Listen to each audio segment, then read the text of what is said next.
when the only tool that a leader has is power over employees, they have a tendency to ignore the impact of their aggressive behavior on others, or they really just don't even consider the needs of other people. They can be quite dismissive of them. They can dehumanize their employees. They'll often convince themselves that their employees deserve to be treated in this particular way. And when autocratic leaders abuse their power, what we see is that employees stop caring, right? So if the leader's not caring for the employees in turn stop caring as well. And they stop investing in themselves, in their own development, in their own aspiration. Again, they go into surviving the experience. And that's really problematic from an organizational perspective, in terms of growth, performance, all of those aspects. And they complain because they know they're powerless to do anything about the leader's behavior, or they ultimately leave, again, depending on the individual. And one of our clients, this actually translated into a refusal to invest in anything people related for years and years and years and years.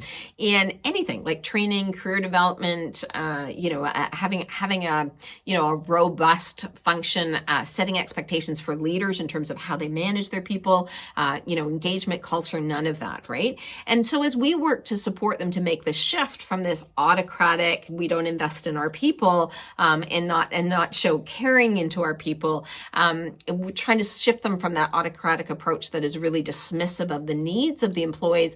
We had to chip away at those autocratic defenses, okay? And that is not easy. So if any of you are in this situation right now, it takes time, it takes work. And what we would actually see happen, again, when we go in and try and bring about a change in the autocratic environment where we're working with a leader out of this persona, is that the devaluation, right? The devaluation of us, the devaluation of anyone who dares bring anything forward that indicates that there's a need for change. And we have to keep chipping away at it in order to get the organization to progress. Now, it is still a work in progress. As again, autocratic leaders, they hold on to this, right? Because they're trying to hold on to their power, which also means they hold on to status quo, holding on to the way it's always been done. And again, dismissing the fact that anything else could possibly be needed because it moves them out of their comfort zone.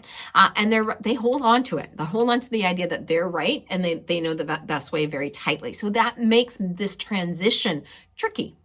But over the course of many years, there have been many wins, and we can sort of look back on it. But you have to be able to stay the course. I often say to my clients, when you're dealing with an autocratic leader, you got to get past the 3 no's in order to start to move them along that journey. But most people, when they're dealing with an autocratic leader, they stop at the first no because there's usually a devaluation, or again, that sort of bullying or abuse of power that comes down on them because you've triggered that fear response in the autocratic leader. Very, very important things to understand if you're trying to influence folks out of the autocratic leadership persona.